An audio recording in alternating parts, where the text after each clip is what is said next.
Good morning. It is an honor to be here and to be able to share with you this morning.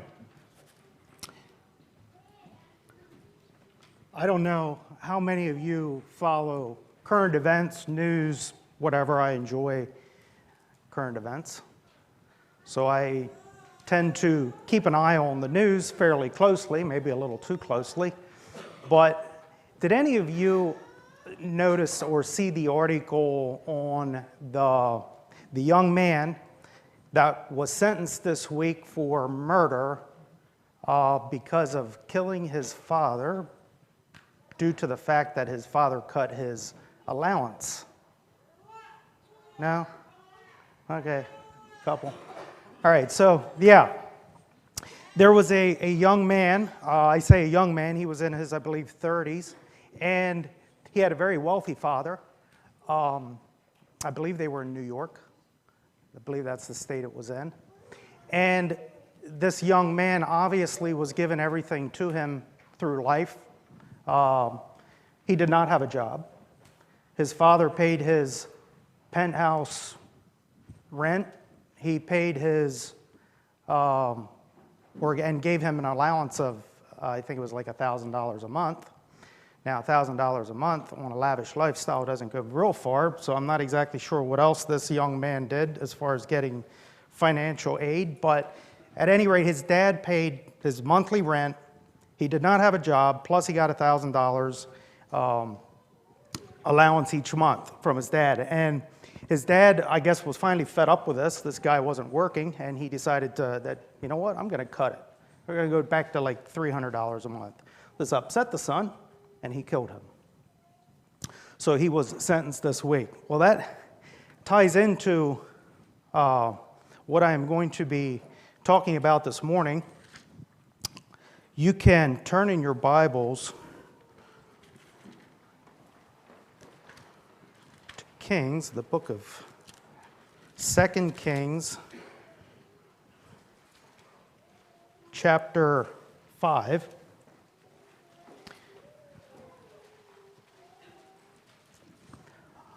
Before we get into that, some of you here will remember a little bit more of these events, or at least the effects of them. But the year of 1929 was during the president of Herbert Hoover, which I don't think there's anybody in here that's quite that old. Or am I wrong? 29. No. Claire says no, I don't believe. Okay, so Herbert Hoover was president during the 1929, and that became known as the beginning of the Great Depression. And Herbert Hoover lost the election to Franklin Roosevelt in 1932, primarily because of the situation that the country was in. And Franklin Roosevelt campaigned on a New Deal. That was his campaign slogan. And today, we still have that New Deal that he campaigned on.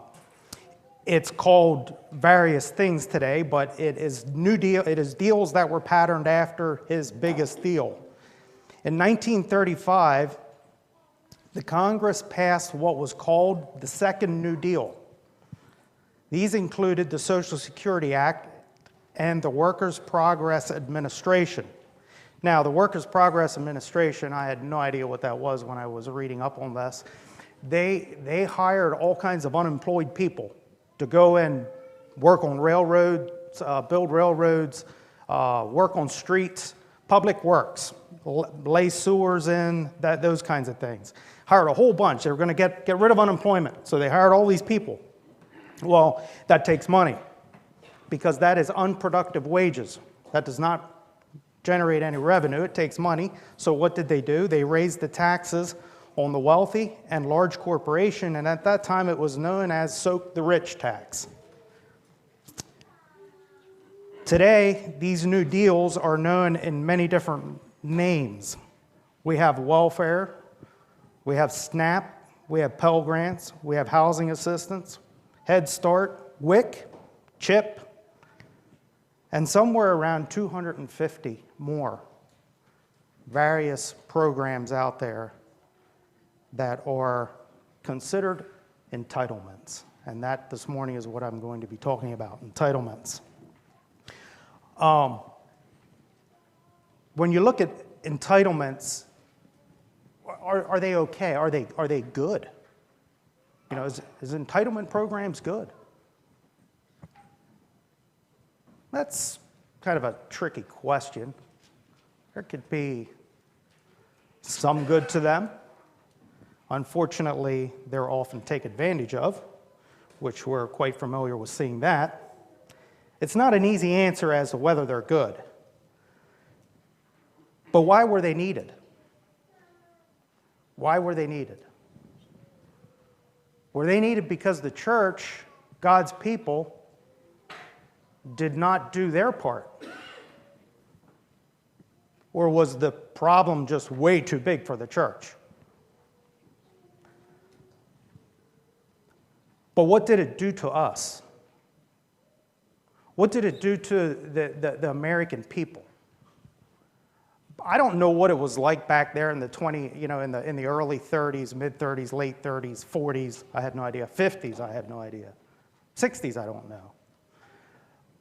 But if somebody collected, when I came on the scene and started getting involved in business and understanding some of this stuff, I remember food stamps. That's the first thing I remember. And those people kind of had I don't know, you sort of had a different opinion of those people, right? They came in and they paid with food stamps, and automatically they were in this class here. Whether that was right or wrong, well, it was probably wrong. But anyway, to move them there automatically. But they didn't talk about it too much. You know, you didn't hear much about it. You know, they were on food stamps, kind of keep it quiet. But then we moved into the 90s. And that totally changed. What happened? Get what I can get. If I don't have to work for it, the government's giving it, I'm going to get what I can get. That mentality totally changed. Not ashamed. No shame whatsoever.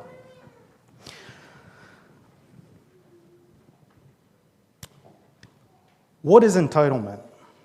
Entitlement is the belief that one is inherently deserving of privileges or special treatment. Now, the areas we see today, I mentioned numerous of them. You know, we have the welfare, but there's other. Many times we think of entitlements, we think of welfare. That's the first thing that at least comes to my mind is welfare. But there are many other forms of entitlement. I am not preaching to a bunch of people that I think is on welfare. But when it comes to entitlement, it goes much, much deeper. There is entitlement, with the entitlement mentality today for equality. And whatever I choose is right for me, I am entitled to. And you have to support it. That is an entitlement mentality. Whether it's the LGBT movement or whatever, forcing their view. They're looking for free college, or mostly free. The wealthy should pay it. Equality in wages, that's a good one. We also had that back in the Bible times. That wasn't nothing new, right? The story of the guy that goes out and hires people throughout the day, and he pays them all the same. And the guys that got hired first are like, hey, we got ripped. So yeah, they felt entitled back then. This is nothing new.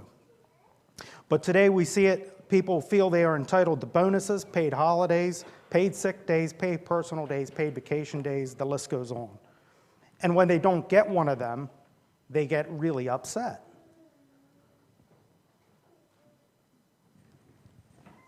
It's interesting how somebody gets a bonus one year and next year they don't get it, and all of a sudden you took something from them that you owed them.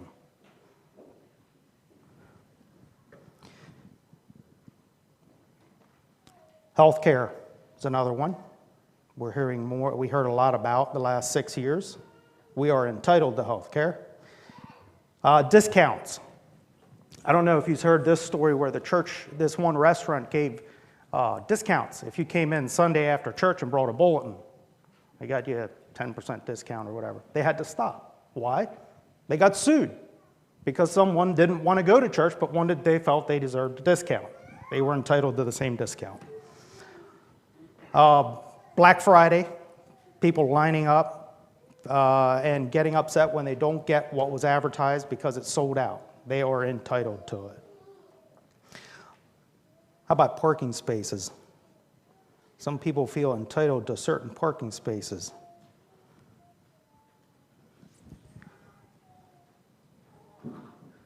So far, most of these things I don't think we have an issue with. What about a wrong price on an item? You ever go into a store and pick up an item and it was the wrong price on it? You take it up to the register, the wrong price in your favor. Take it up to the register and they say, oh, this was the wrong price, or they scan it and it comes up a different price and you're like, oh, that's not the price that was on it. How do you handle that? Do you feel you're entitled because they made a mistake?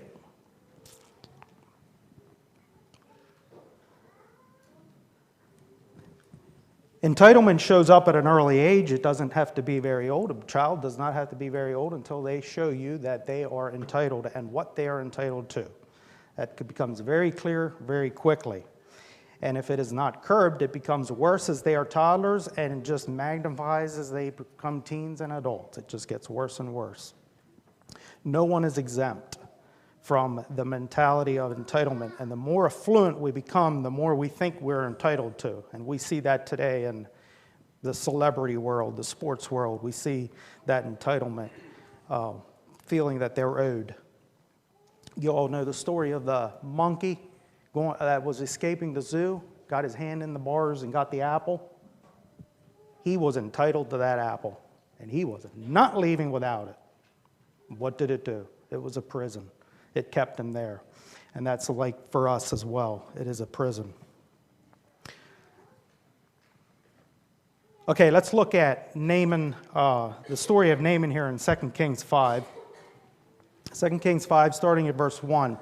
Now Naaman, captain of the host of the king of Syria, was a great man with his master, and honorable because by him the Lord had given deliverance unto Syria.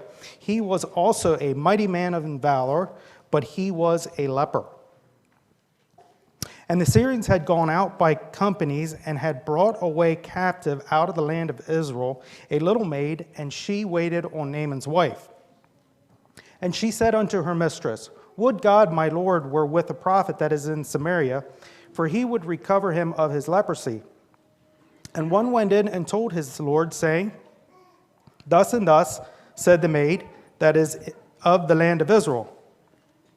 And the king of Syria said, Go, and I will send a letter unto the king of Israel.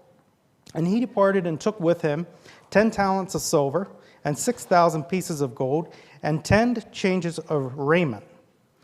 And he brought the letter to the king of Israel, saying, Now when this letter is come unto thee, behold, I have therewith sent Naaman my servant to thee, that thou mayest recover him of his leprosy. And it came to pass, when the king of Israel had read the letter, that he rent his clothes and said, Am I a God to kill and to make alive, that this man doth send unto me to recover a man of his leprosy?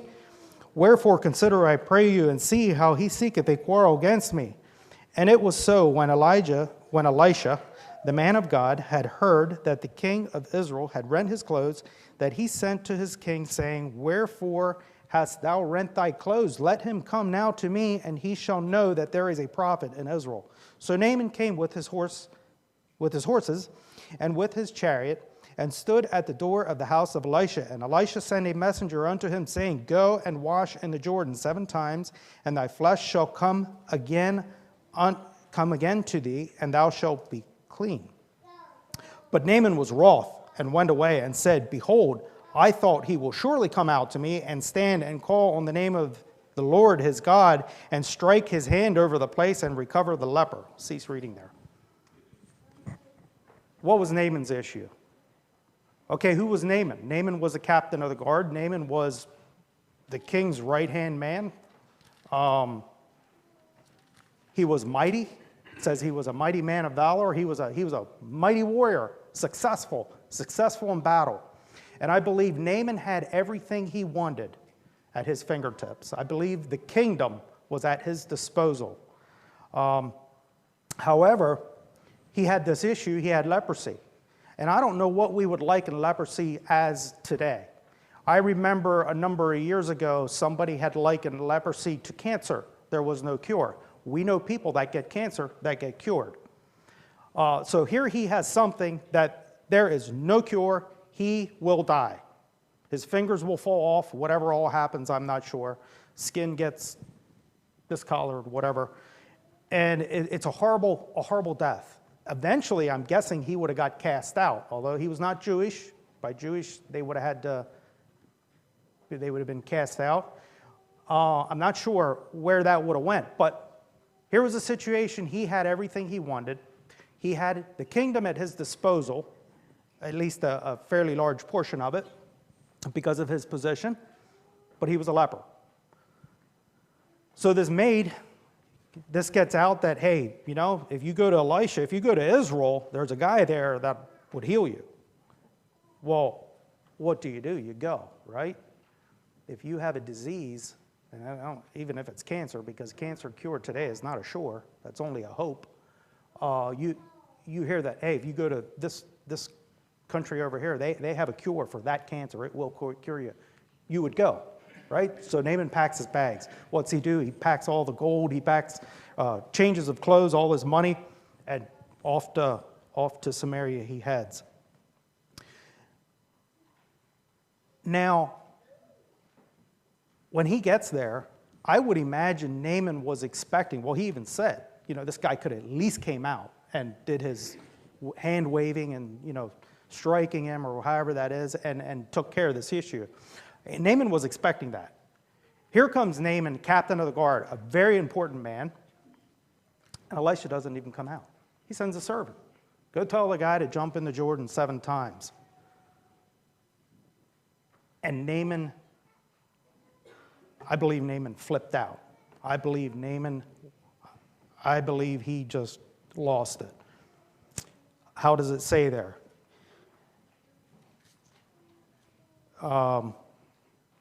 And Naaman was wroth.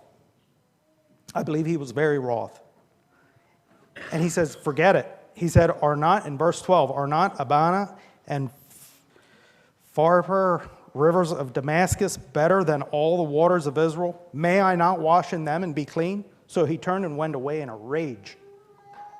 Here was the Jordan.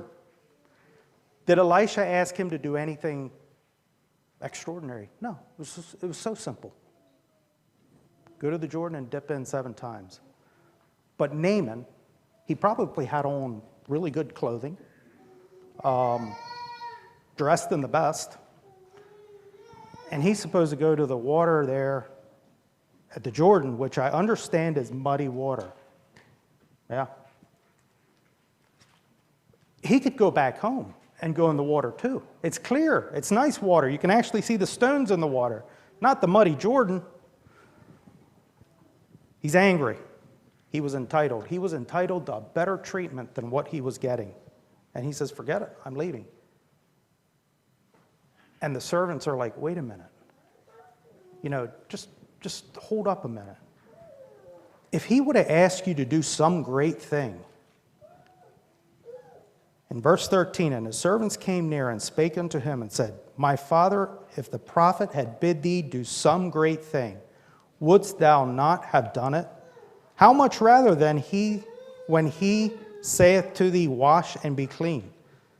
And I guess Naaman had a reality check. You know what? It really isn't that big of a deal. I guess I can go give it a whirl. I really wonder if Naaman's faith was real. I really wonder where Naaman's faith was at this point. Did he actually think it's going to heal him? Not sure. But he went, and we know what happened. He was cleaned when he obeyed. But the entitlement mentality of the infuriating result when he felt he was treated beneath of who he was, beneath his dignity. That's one example of many examples in the Bible of entitlement mentality. The entitlement mentality starts way back with Satan. When Satan said, I will be as God, I will be as the Most High, I will rise above the mountains, and I will be as the Most High. And it trickled down to Eve. When Eve felt she was entitled to the tree of life, Cain felt he was entitled to an acceptable sacrifice, slew his brother. And if you move forward to Joshua, this is a story in Joshua chapter 17, where they split the land up to the tribes, and there was a tribe that was not satisfied, Manasseh, the tribe of Manasseh. They weren't satisfied. They said, we have a great people. We have a lot of people. And we got this little bit of land here, and it's got a whole lot of trees on it. And Joshua said, well, if you're a great people, go clear the land. Go cut the trees down. They had the entitlement mentality as well, thinking that because they were a great people, they should have been given more.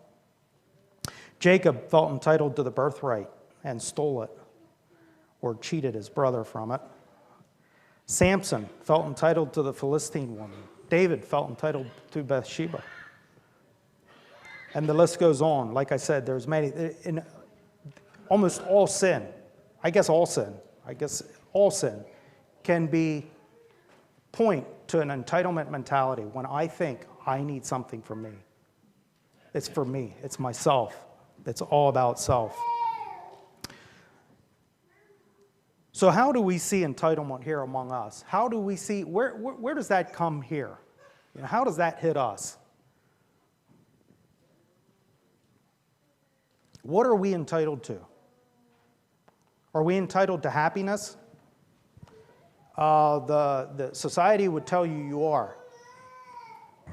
You are entitled, you are allowed to pursue happiness, but you're not entitled to happiness. No matter who needs to lose theirs so I can have mine. Whatever it takes to be happy. Whoever I have to step on. Prosperity. It's okay to take from someone else. We see that in the political world push today. Take from the rich. Equality. Equality? Wealth redistribution is actually a biblical principle. If you read, I believe it's 2 Corinthians 8, it talks in there about giving. So you are wealthy, someone else is in need, you are blessed to give to them. And it talks, the word equality is actually in there.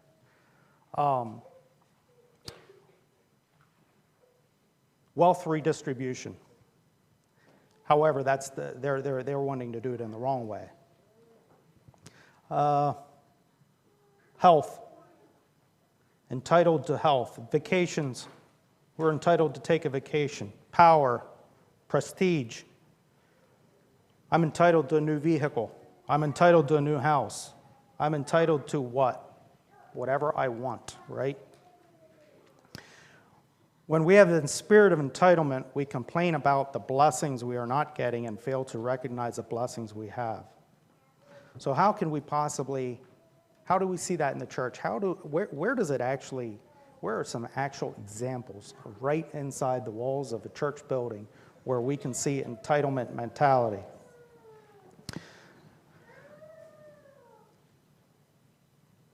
How about Sunday school teaching? And maybe I'm all wrong here. Okay, you can tell me afterwards. Maybe I'm all wrong. I am not pointing a finger at any one person here. Okay, I have no names in mind. I don't know who the superintendents asked this year and who they didn't ask. But what about teaching Sunday school?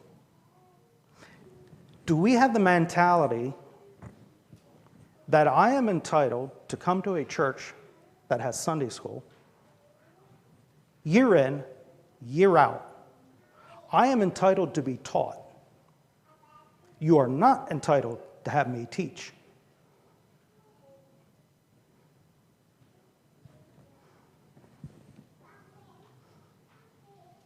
Think about that.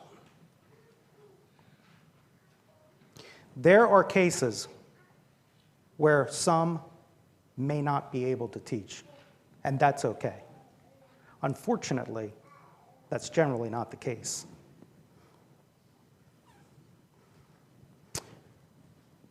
God didn't bless me with a good voice or a quick mind, therefore I'm entitled to keep my mouth shut.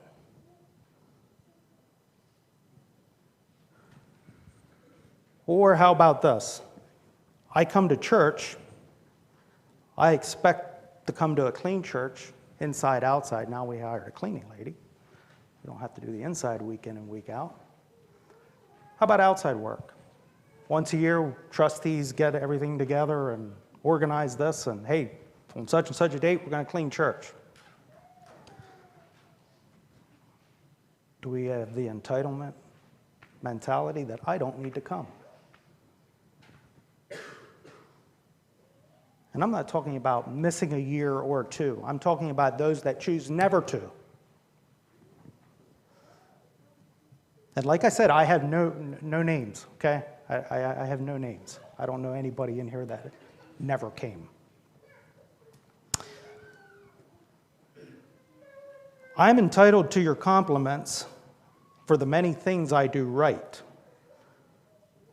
But I'll never thank an elder for the example that they have set for me. I'd hate for them to get proud.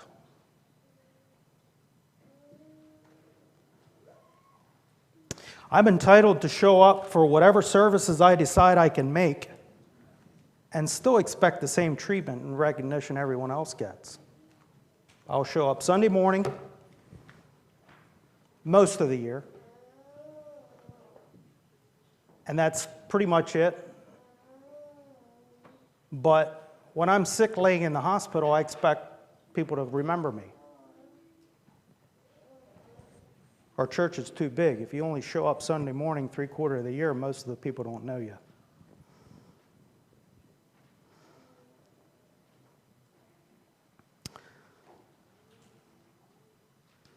Everyone is entitled to my opinion, whether it's on the color of the paint, the order of service and prayer meeting or Bible school, the menu at fellowship meals. And when my opinion is ignored, don't complain if I don't want to be involved.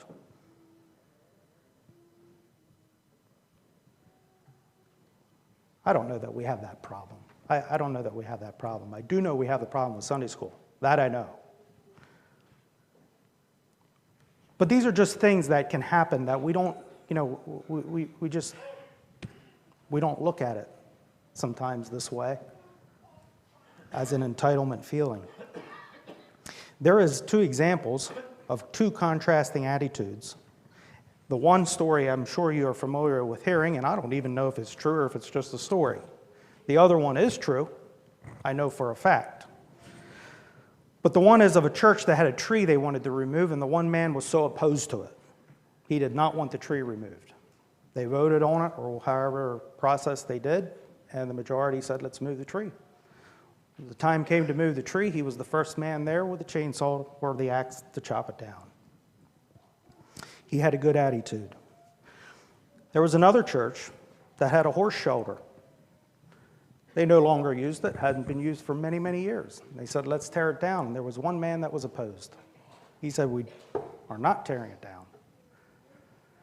So they finally decided, okay, what we'll do is we'll sell the horse shed. We'll have an auction, we'll have a public auction and sell the horse shed, or highest bidder. Sold the horse shed, the man that didn't want it removed bought it, said now it's mine, and that's where it stays. Totally different attitude. Which one are you? Let's turn to Philippians 2.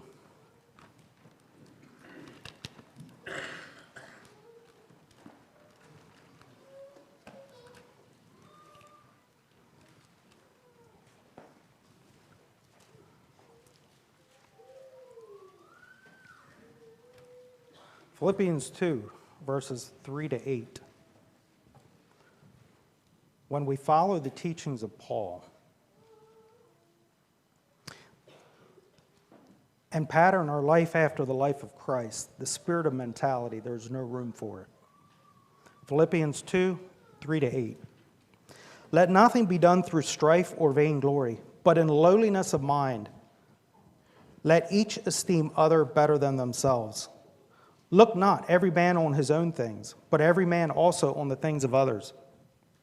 Let this mind be in you, which was also in Christ Jesus, who being in the form of God, thought it not robbery to be equal with God, but made himself of no reputation, and took upon him the form of a servant, and was made in the likeness of man. And being found in fashion as a man, he humbled himself and became obedient unto death, even the death of the cross. Who walked on this earth that had entitlements?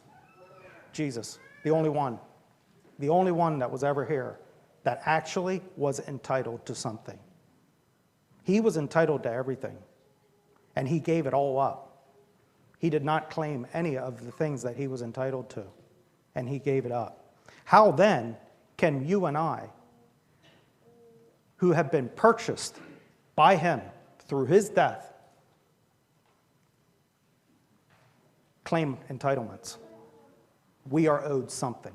How can we do that? Let's go back to Naaman again. 2 Kings 5. And we'll go to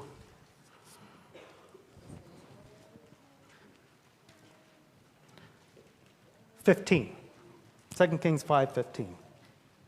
See once what happened to Naaman. And this is part of the story that we don't often read, or I don't think we get the whole thing in the story sometimes, usually we stop at where he goes and dips in and he's healed. Okay, so verse 15, and he returned to the man of God, and he and all his company, and came and stood before him, and he said, Behold, now I know that there is no God in all the earth but in Israel. Now therefore I pray thee, take a blessing of thy servant. But he said, As the Lord liveth, before whom I stand, I will receive none. And he urged him to take it, but he refused. Here we have Naaman wanting to pay Elisha. Here's your fee. And Elisha is like, I am not taking it. And at this point, I believe he is actually talking to Elisha. It says he came and stood before him. I don't believe the servant was actually in between them. I do believe he was talking to Elisha. In verse 17, and Naaman said, Shall there not be then, I pray thee, be given to thy servant 2 mules? Naaman is asking Elisha for 2 mules, burden of earth, loaded with dirt. For thy servant will henceforth offer neither burnt offerings nor sacrifice unto other gods, but unto the Lord. So Naaman's asking for 2 mules loaded with dirt. Naaman's mentality has changed here. Remember who Naaman was. He was the captain of the guard of Syria. Just not so long ago, I don't know how long ago, but not so long ago, they were in Israel and kidnapped a girl and took her back, right? So Naaman's mentality has already changed here some. He's asking for 2 mules and dirt. If somebody would come and say they want dirt, dig it up, help yourself, get all the dirt you want. Of course, we do protect our topsoil pretty good now, don't we? But he wanted dirt, and he asked for it. Why did he want dirt? I believe he wanted to take a piece of Israel back with him. And I believe it had to do with his worshiping.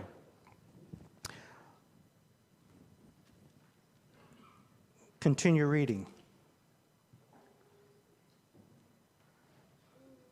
In verse, where was I? 18. Okay. In verse 18, in this thing the Lord, back up, 17, and Naaman said, he wanted the dirt. Then he said, and Naaman said, shall there not then, I pray thee, be 2 mules laden with dirt, that he won't burn offerings anymore. Okay, 18, in this thing the Lord pardon thy servant. Now he's asking for a pardon, for a forgiveness. That when my master goeth into the house of Rimmon to worship there. So he would go into the temple of Rimmon, which is their false gods there in Syria, with the king of Syria. I guess he was probably his bodyguard. And he leaneth on my hand, and I bow myself in the house of Rimmon. When I bow down myself in the house of Rimmon, the Lord pardon thy servant in this thing. And Elisha said, go in peace. And he departed from him. You know, that was interesting. I don't know that I ever picked that out before through that story, and or just forgot it. So he wanted dirt to go back to worship. He said, I am no longer going to worship idols. I am no longer going to worship the gods of Syria. It's the God of Israel. And he asked for dirt to take along. And then he says, you know, he says he knew he had a problem. He goes with the boss when the boss goes to worship because he has to. Now what happens when he's with him and he has to do the temple thing? And he's asking Elisha that he is pardoned for these acts that he knows he's going to have to do. But what I wanted to point out was the mentality change that we see in Naaman here. As he changed, why didn't he just take dirt? I believe because he had a change of heart. I believe that was working on him already. So going back to Philippians, what happens when we give up ourselves and lift others higher than ourselves?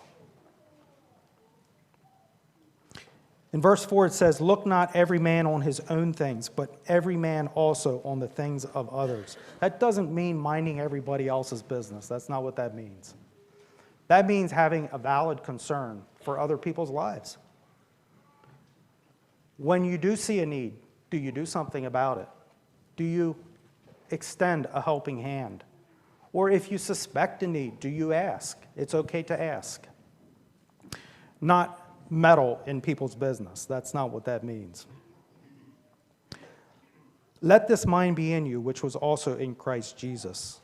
Do we have the mind of Christ? Paul tells us that we should have the mind of Christ. He strove to have the mind of Christ. When we follow these teachings here in Philippians, we lift others higher than ourselves. Others people's interests are more important than ours, and their desires as well, their needs. We look after their well-being.